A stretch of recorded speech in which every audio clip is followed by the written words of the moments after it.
Europe could really lead here by having a coherent, realistic copyright law, and I think it would be great because there's a huge amount of talent out there. I'm one of the people in the European Parliament right now. We have a discussion again about whether one should extend rights for music. I don't remember the details about it, but rights holders for music from, I think it was 50 to 95 years, and then we had a compromise saying 75. But whatever the timeline, I would be happy to give in some way, only to get it harmonized, because then I think you'll get entrepreneurs to be able to innovate there.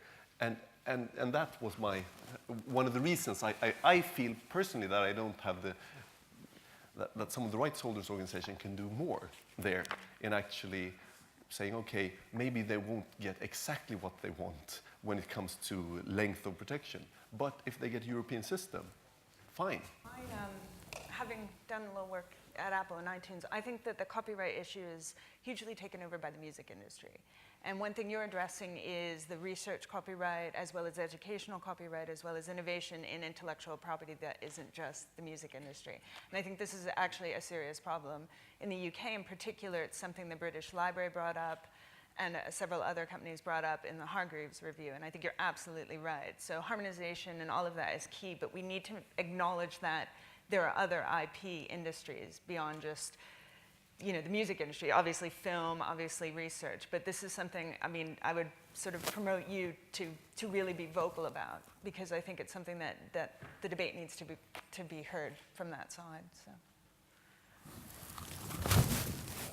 I think that you probably noticed yesterday that the Commission adopted its IPR strategy, and I think tried to identify all different kind of IPR issues that have to be addressed.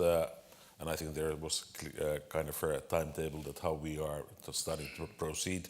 The first piece of the legislative proposal came out on orphan works, and I think then is here now. I think perhaps the main proposal for legislative action is the collective rights management. I think that's scheduled towards the end of the year, hopefully as soon as possible. But of course, that is perhaps the hardcore issue where we face all kind of sensitivities that we are having in Europe and all over the world.